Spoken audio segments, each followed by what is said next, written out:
Good evening, everyone, and welcome to Albright Illuminates. We'd like to take a moment to thank our sponsor, Kozloff Stout Attorneys. We are glad to have you with us for tonight's session. I'd like to remind you to keep yourself muted throughout the entire session. If you have a question, please use the Q&A section, and we will try to answer as many questions as possible. Please do not raise your hand. We will lower your hand as it may be a distraction to other attendees. I will then ask the question out loud for the speakers to answer at the end of their discussion. If we do not get to all the questions, please email them to alumni@albright.edu. In just one moment, we'll be joined by award-winning author Bob Spitz and professor of history and photographer John Pankratz for an engaging presentation on the value of an Albright degree and some other fun talking points. Before we officially begin, I'd like to introduce Deborah M. Townsley, president of Albright College, who will provide you with brief intro of our speakers.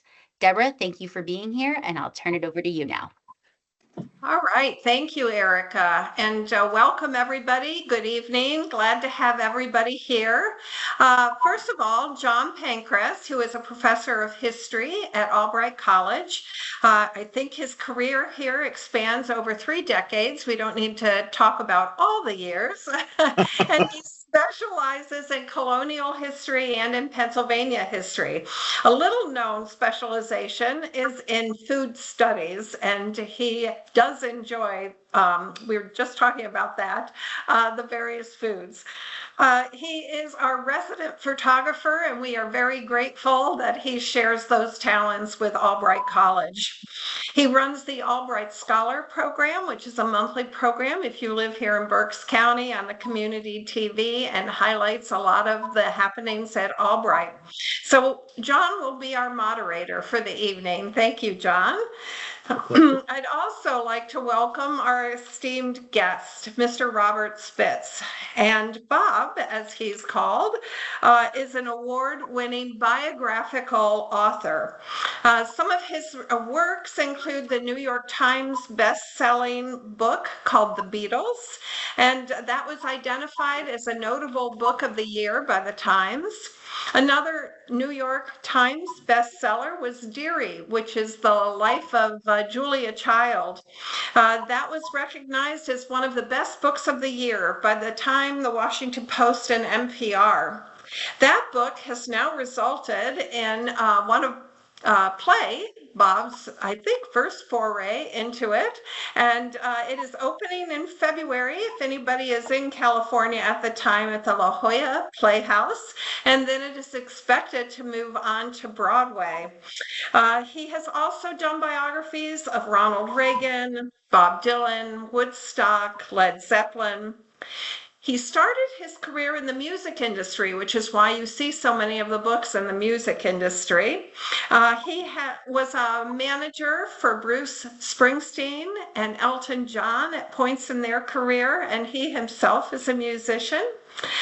This spring, he will be releasing a biography on the Rolling Stones, which people have been waiting for. I will mention that Bob is a 1971 graduate of Albright College. His major was history, and he received an honorary doctorate in 2012 from Albright for the accomplishments that he has in his career. I am so appreciative, Bob, that you are willing to do this and you are joining us tonight. We are proud to represent you as one of our alums, and thank you so much. I'm going to go Deborah, ahead. I'm happy to be here, Deborah, and definitely proud to be an Albright alum. So this is full circle in my life, and it couldn't be better. Well, thank you. I'm going to turn it over now to John and to Bob. So take it away. Great. Good evening to everyone out there in Teams land. I'm delighted to be with Bob again. I've talked with him on multiple occasions when the Beatles book came out. We've talked about Julia Child as well, and his book on Ronald Reagan. So it's absolutely fascinating to me. I had a choice. I could have gone to the women's basketball game tonight. In fact, they asked me to come. I said, no, I got to do this talk with Bob Spitz. So in the words of Bruce Springsteen, I came for you, I came for you. Yeah, thank Yeah. you, John. I appreciate it. Yeah. Young people today would like a clear path into the future. The future seems so murky. They would like to take classes that lead to their job and lead to economic success. But as Deborah has pointed out, your career line has been anything but direct. It's taken some amazing turns. Would anybody at Albright in 1971 have said, Bob Spitz, oh yeah, he's going to become one of America's leading biographers? You know, a lot of my professors have passed away, and if they heard that, they would be turning over in their graves right now. Seriously, John.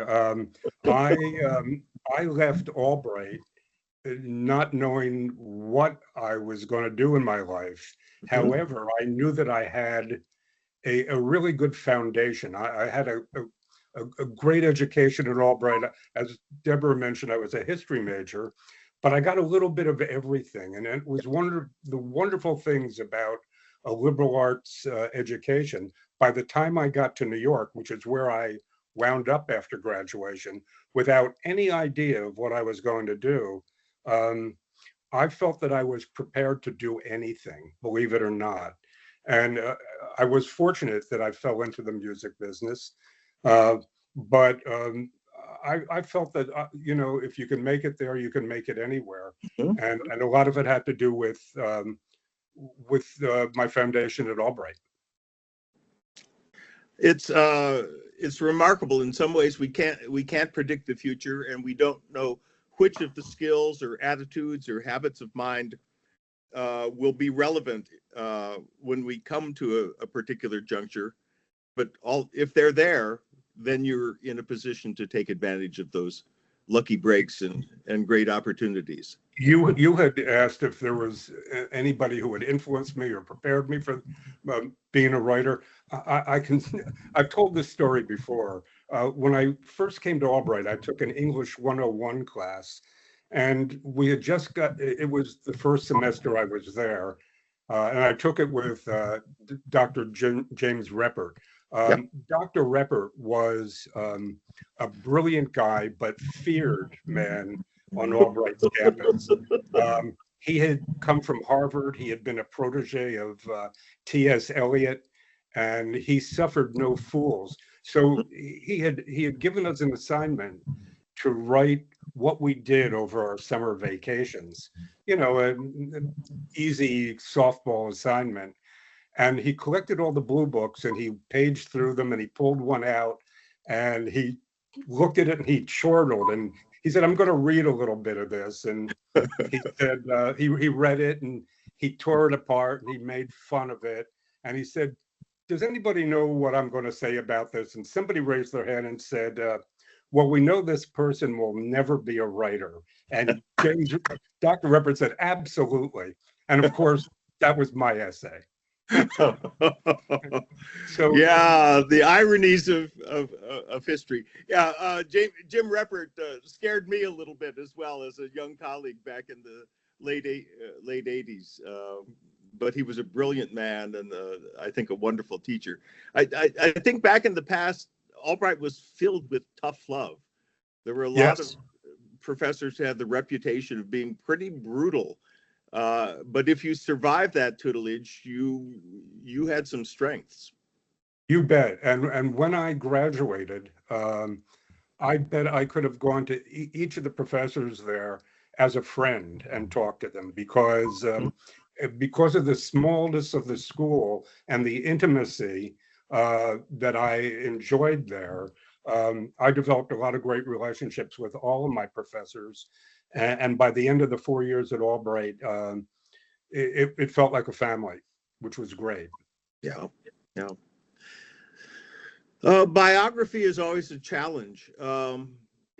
Getting to know somebody else, having enough sympathy with them that you can understand their own decisions and motivations, but not, becoming simply a publicist for them. Your first book was about Dylan, is that right? It was actually my third book. It was my first biography. Right. Um, it kind of fell into my lap. And not only did the book fall into my lap, but Bob Dylan fell into it as well. He was Mhm. a neighbor of mine in the West Village in New York City, and I was fortunate to spend several nights with him, more than several nights, sitting on my stoop outside my apartment, talking about his life. Fascinating guy. Mm-hmm. Have you seen the recent movie? I have. At first, my wife said, absolutely, I won't go to see it with you. Yes. She thought, of course, I would be cringing and talking out loud in the theater, and um, blew me away. I felt like I was watching Bob himself, and really felt that Timothy Chalamet had gotten all of the nuances correctly. And of course, I knew Pete Seeger too, Hmm. and felt that Edward Norton had hit that on the head. Of all the movies that have been done about rock stars, I think that one is the most accurate. I will not go to see the one about Bruce. Bruce is my daughter's godfather, and we are too close. That would Yeah. not work out for me. Right. And I didn't see the one about Elton either. I couldn't bring myself to do it. No. No. Yeah. Yeah. Sometimes we're too close to the situation. Uh, Yeah. what, you were actually playing some music with Springsteen. Uh, did the other guys in the group know that you were the bookish type? Could they have predicted you as the literary genius in the group? Absolutely not. I think they're floored. In fact, I just asked Bruce for a blurb for my new book, and it made us talk about how far we've each come. Uh, I've gone from being a member of his band and his manager to a biographer. Um, I must say that when Barack Obama won the nomination and flew back to Chicago to accept in front of the crowds, Right. he got off his helicopter. The second person to get off that helicopter was Bruce Springsteen, and I broke into tears. We Uh-huh. had both come an awful long way in our careers since 1972. Yeah. Yeah. Yeah. I think a lot of people were weeping tears of joy that night as Mhm. well. Yeah. You mentioned Jim Reppert. Were there other Albright teachers who acted as mentors or as dispensers of tough love, or who Without a gave doubt. those skills? Yeah. Without a doubt. Look, as like you, I came from the history department, and Charlie Kissler. Charlie Kissler, I always thought I'd get a break from him. He was a patient of my father's, um, and I thought I would sail through those courses. And he really he laid down the law, and he was a tough guy. But it instilled in me a real love of history, as did everybody in that department. Bill Hummel, who was Mhm. a professor, and I actually had 6 different history classes with him. Oh, Uh, wow. yeah, over the 4 years, and yeah, I mean, I could go on and on. Part of me is not going on because uh, I'm now about to be 76 years old, and names come to me a little more difficult than they used to. Yeah. Have Yeah. to admit, yeah. But No, a lot of people influenced me at that school. There was a lot of tough love, as you said. Albright was not an easy school. There were no softball classes. Um, Most of my friends were pre-med students, and they really had it tough. I mhm. moved on to history and had it tough in a different way. You really had to study. It was not an easy school to graduate from. Right. Right. I know that reputation. Uh, we now offer a major in music industry studies. Uh, Uh-huh. did you ever take courses in business or in management or accounting that enabled you to be a band manager for Springsteen and Elton John? You know, I took an economics class. I was terrible in it. Whenever I have a nightmare, it always has to do with me not showing up for economics uh, on time. And no, I wasn't business minded, but I found that when I got to the music business at Albright in New York, that you could make it up as you went, and we did. I mean, we were all kids, you know. It was 1972. Um, Columbia Records threw a ton of money at us, and we just had to manage, and we really struggled. I mean, you know, it was a hard life being on the road with a rock and roll band. Yeah, yeah. I think being passionate about the music allows you to pick up those other skills out of necessity. Yeah, it's true. And I had apprenticed early on for a man named Wes Farrell, who produced the Partridge Family. And it allowed me to write a few scripts for the TV show, which was great. It was my first job out of Albright. And he taught me a lot about the business. He told me to keep my eyes and ears open. And it went from there, and ask a lot of questions. And that's how I really got a good business head and was able to not only keep Bruce on the road for 4 years, but also when I moved over to work for Elton John, I had 110 people to be responsible for. And so that wasn't just managing to get the guys on stage. It was making sure that each of them had their salaries. I had paid for all of their rents, their electricity bills, their child supports, that they had meal money every night, that they had transportation money. So it was a major business that I had to learn. And I was lucky that, you know, I just grew into it as I went. Yeah, we should probably offer you another honorary degree in human resource management. Either that, or do they offer one in BS?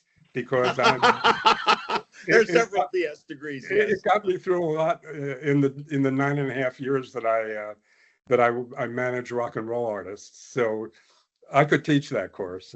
Yeah, yeah. But you really have become a prolific writer, and for those in our audience who have read your books, they're enormously enjoyable. Thank you. Not just for the subject matter, but just for a style that keeps the pages turning, and discoveries and points of view and perspectives that emerge on each page. Is writing a pleasurable activity for you, or like it as it is for so many authors, is it a pain? No, it's pure pleasure. Oh, great. I love what I do. When I'm not writing, I am a pain. I do it every day so that I don't lose my swing, whether I'm working on a book or not. And I'm fortunate because my wife, Becky Aikman, is also an author, and we write our books back to back in the same office. So we've created a real atmosphere of you know, pure work. We get to it. Neither of us believe that in writer's block.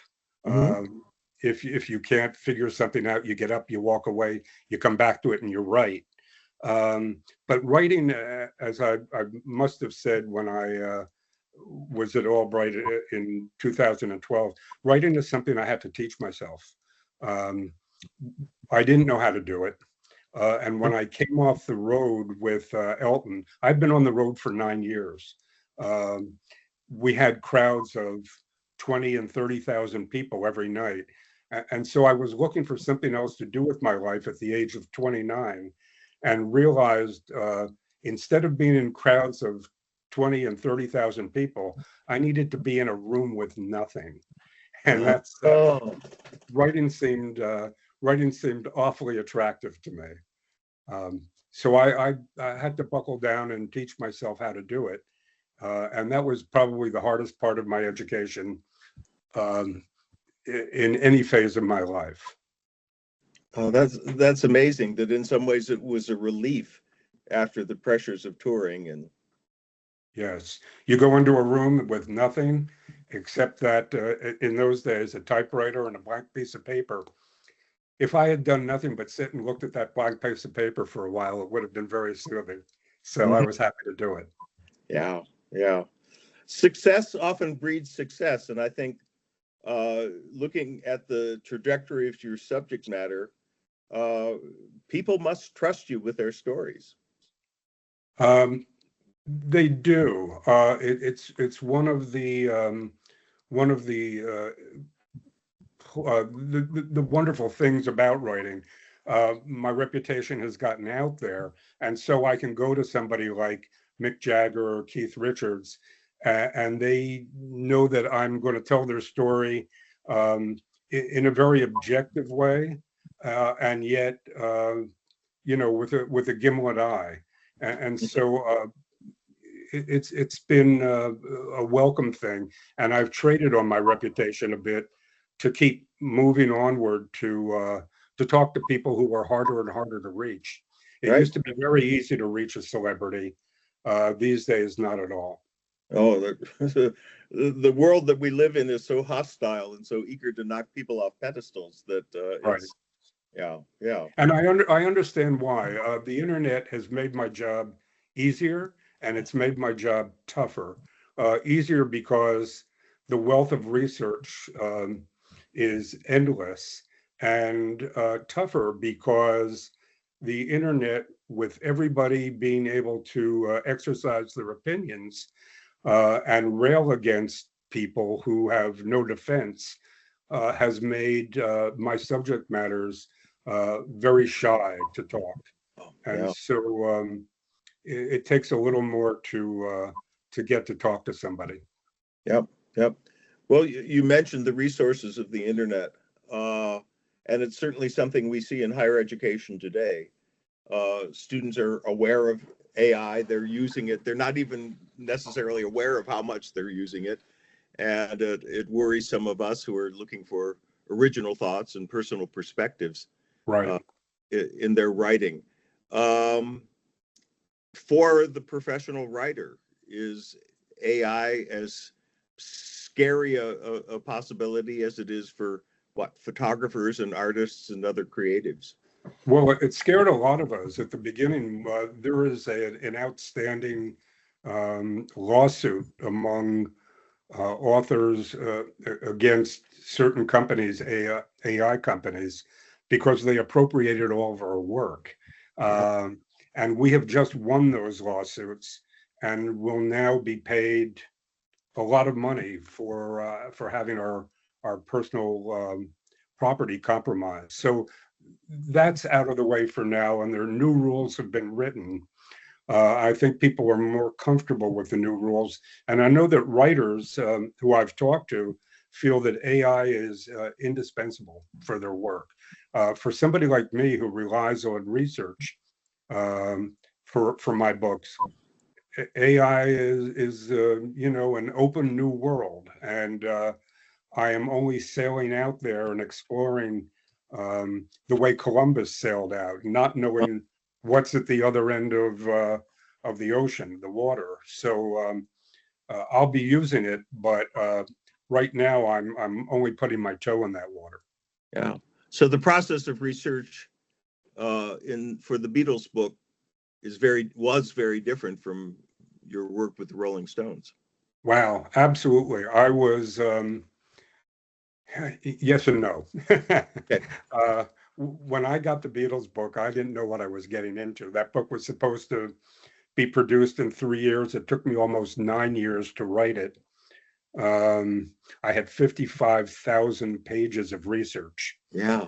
It was a monstrous project. Paul McCartney and George Harrison and Ringo Starr had decided to talk for the first time in 40 years and allow all their friends and family to talk.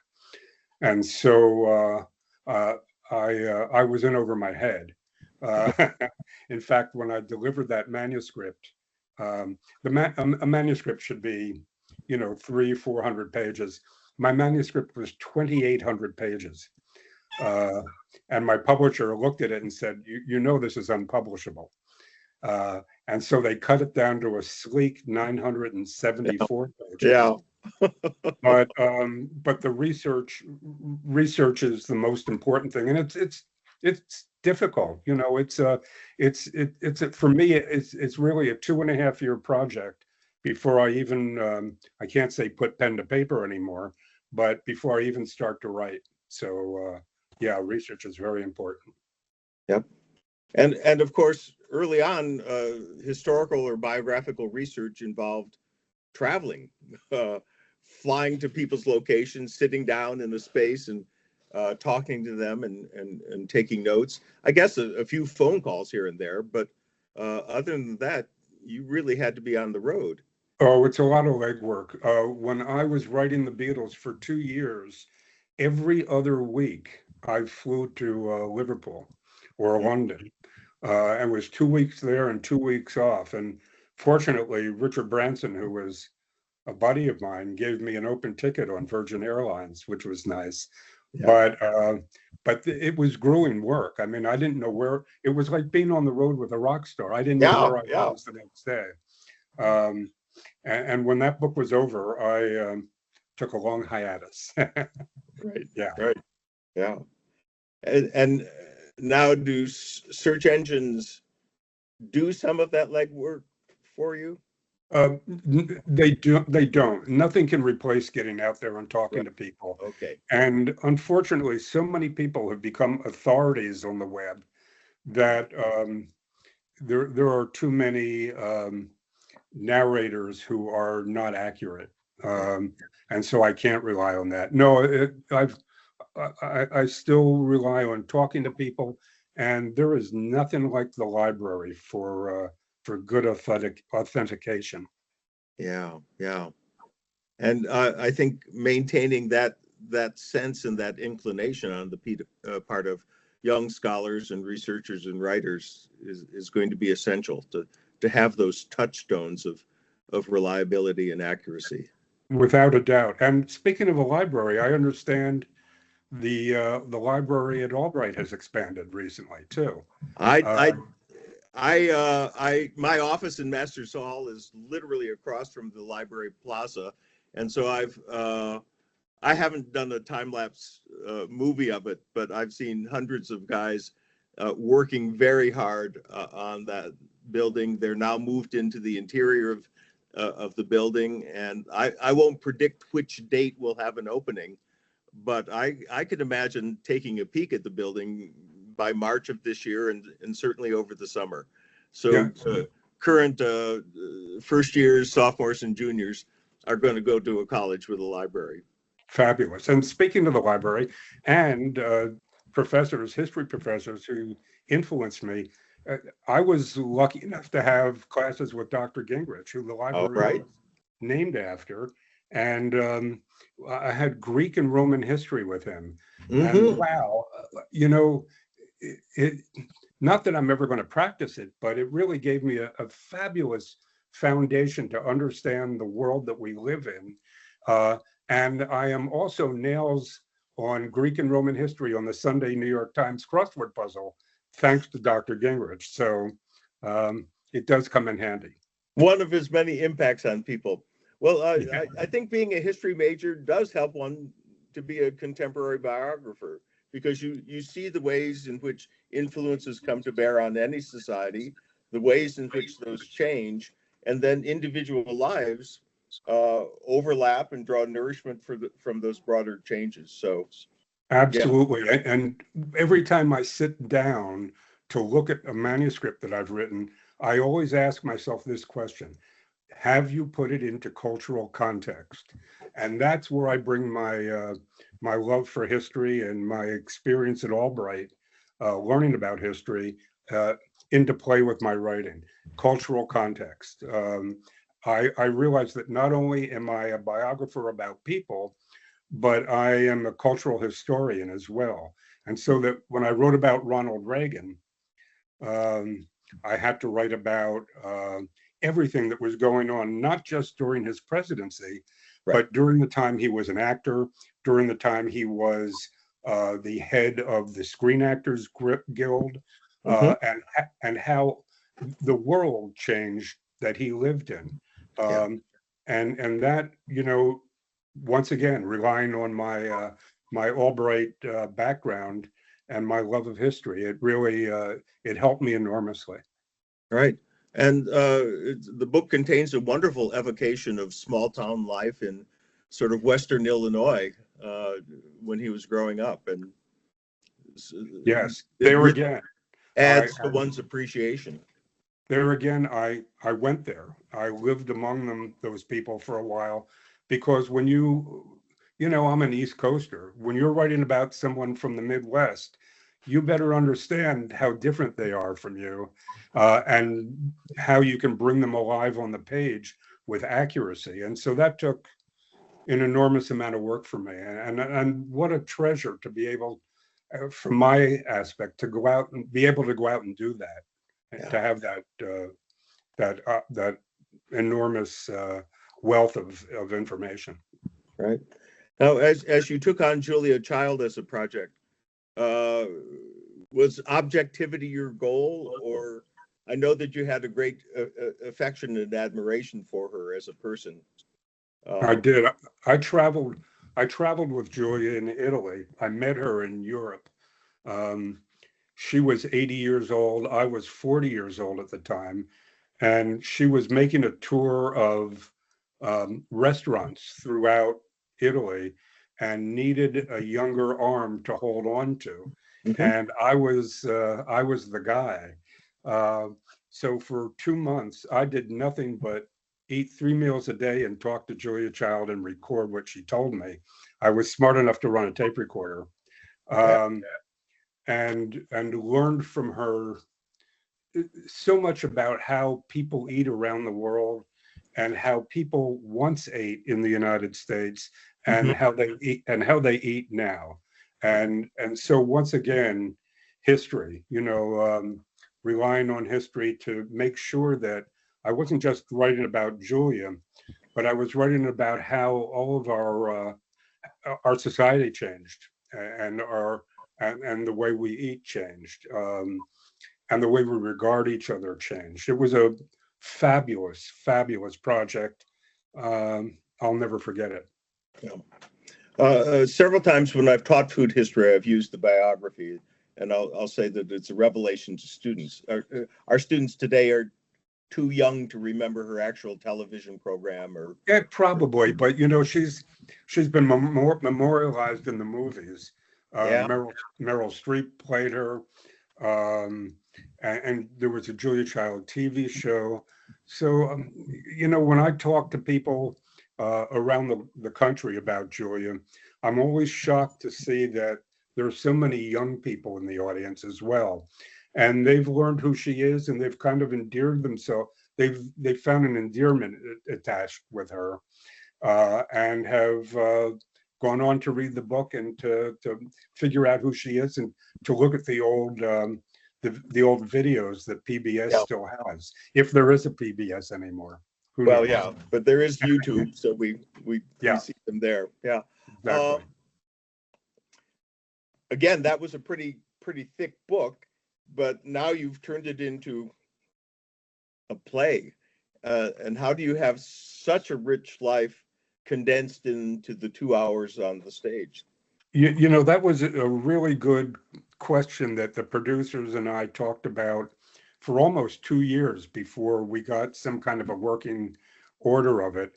Um, we did not want to do the French Chef. Everybody knows the French Chef. They've seen Meryl Streep do it. They saw it on the HBO show. Mhm. This is how Julia became Julia Child, the beloved chef. And so really it dwells on the early part of her life, growing up in Pasadena, going to Smith College, um, working for the OSS, which became the CIA during World War II. One of the first questions I asked Julia when I met her was, Julia, were you a spy? And she looked at me for a little, and she went, well, I believe I was. Um, she was in Southeast Asia. It's where she met her husband, Sure. Paul. Yeah. And so the object of the play is really to see how she got there, to see how she became Julia without going into that part of her life that we all know. And I think it was kind of brilliant on the producer's point to go in that direction. And there's a lot of choreography in it as well, not dancing, but choreography. So I've got my fingers crossed. This has been in production for almost 8 years now. Before we even get to see it on a stage, I'm going to see it for the first time in about 2 weeks. Wow. It opens February 15th, and the run is sold out. So we're very happy about it. I bet so. Yeah. Does the same actress portray Julia Child throughout that period of time? No, actually, yes, in the play. The problem is we have kind of an amateur actress working in La Jolla, where the play opens, at the La Jolla Playhouse outside of San Diego. By the time it gets to Broadway, it will need a major star. Yeah. And so we'll even see a different actress. But yes, you're right. The same woman plays Julia throughout this production. Yeah. Great. It sounds like it might be a future vehicle for the domino players at Albright College. Well, I'll see if I can get you a rate. Good. Yeah, work on that. I'll mention it to Jeff and Matt and see what they think. All right. Yeah, theater's still going very well here. We had a recent production invited to what used to be the Kennedy Center American College Theater Festival, but now it's just the American College Theater Festival. So, and it's still the Kennedy Center. in my mind. Okay. All right. It's a memorial center too. Well, yeah. Okay, we're not going to talk about that. No, we're not. If you were to talk to 17-year-olds and their parents, how would you go about recommending a liberal arts college like Albright? Well, first of all, I'd begin to say what it did for me, and let them know that if their child at the age of 17 or 18 still has no idea what they want to do for the rest of their life, liberal arts, a small liberal arts college, is the way to discover all the avenues that you can travel after you graduate. Boy, as I said earlier, I got a little bit of everything, not only did I do history, but I studied physics. I took biology courses. I had that faded economics class that keeps me up at night. I really learned things. I took philosophy class.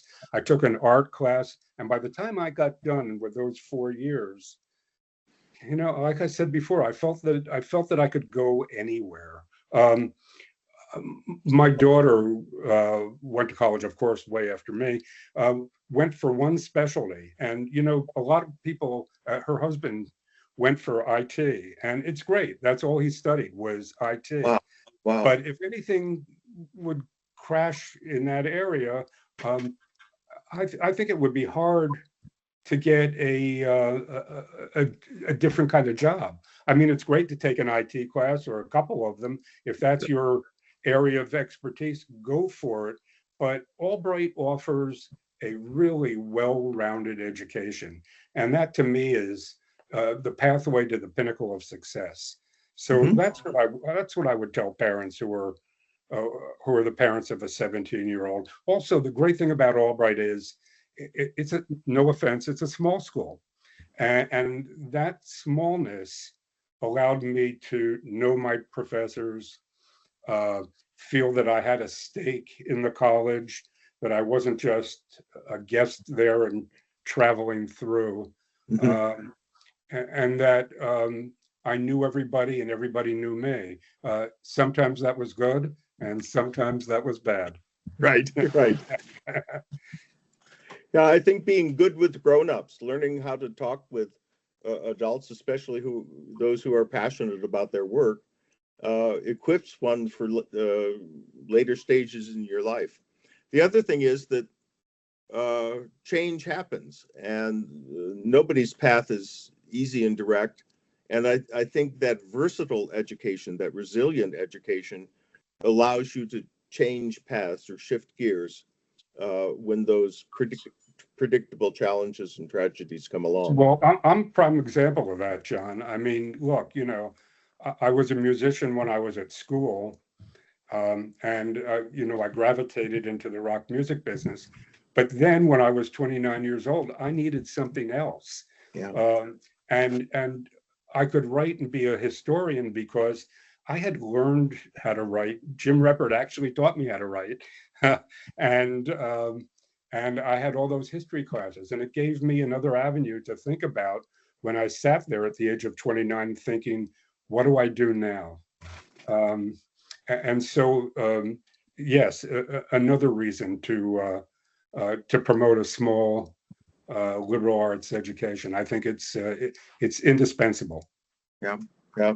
One of my favorite stories is about a student I taught, Marin Kepler, who was a theater and English major. I think she wanted to become a theater teacher in high school eventually, but maybe try her hand at regional or even Broadway theater. She's a beautiful singer and wonderful performer. But within 2 years of graduating, she developed an acoustic tumor. And it's not malignant, but it grows in your head, and it can't grow in your head. It has to be removed, and it can't be removed without damaging the nerves and paralyzing half of the face and half of your body. And so Broadway was out. She wasn't going to be able to pursue that dream. But because she was intelligent and because she'd taken some science courses at a liberal arts college, she enrolled in a nursing program at Johns Hopkins, the same place where she'd had the surgery, and ended up graduating. She now has her PhD in nursing, and she served on the same floor where she'd been a patient. And I think that resilience comes from her character, but also from the many courses of study that she followed at Sure, no doubt. I'm a big proponent. Yep, but you can't tell parents that. Maybe your child will have an acoustic tumor. No, Really. But they might, and other things will happen to them as well. Any advice that you would give to the student themselves? I think reassuring parents that a future will be opened up.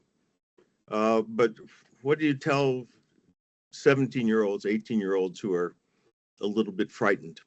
Well, actually, let's think about 21-year-olds who are graduating from Albright. Yeah, okay. The same thing that I told them when I gave the commencement address many years ago, and that is just follow your dreams. One of the great things is when you come out of Albright, you have enough ammunition to do anything.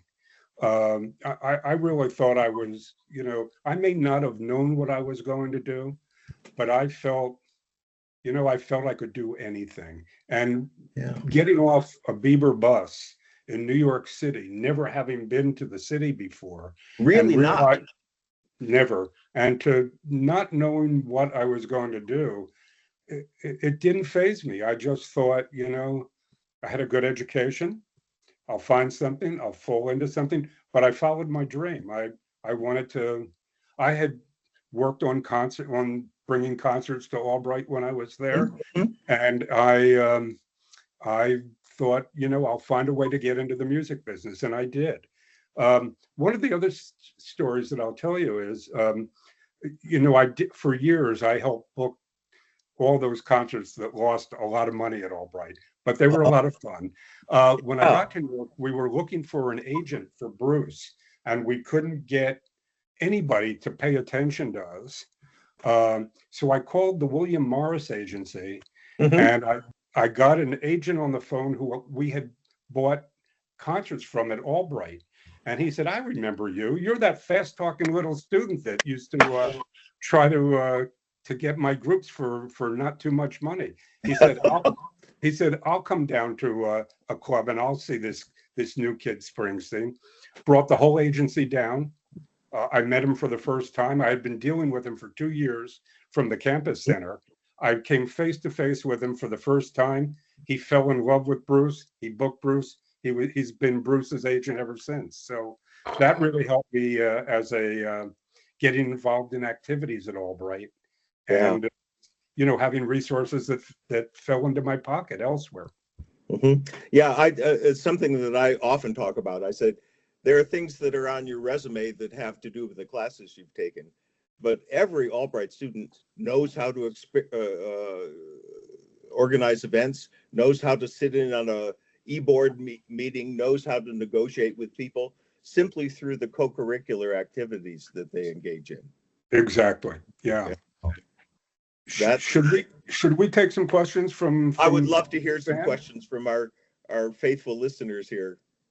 Hi. So I was looking at all the questions and you pretty much nailed them, John. Like you asked all the questions. There is one that I will read out loud. If one of the many icons, Bob, that you wrote about were alive today, what do you think would shock them most about the current state of our world? Oh my. Before we started tonight, I swore I wasn't going to get political. So I'm going to tread very carefully here. A lot of those icons that I wrote about are alive. Even Keith Richards. Even Keith Richards, exactly right. Look, I know from all the artists I've talked to, they're all very disturbed about the state of the world. And to avoid really becoming very political here, I will say that what they're afraid of most is our being able to get along with each other. I think that's one of the most important things that is not happening right now. When I was at Albright, look, I came from a diverse community. There were Republicans and there were Democrats in my class. They remain that to this day. And we were able to have fabulous political discussions. We respected each other's opinion. That's much harder today. In fact, it's almost impossible. When I was working on the Reagan biography, I talked to Ken Duberstein, who was Reagan's fourth chief of staff, and he told me that what he misses more than anything was being able to go up to Capitol Hill as a Republican, as Reagan's chief of staff, and see all his Democratic friends.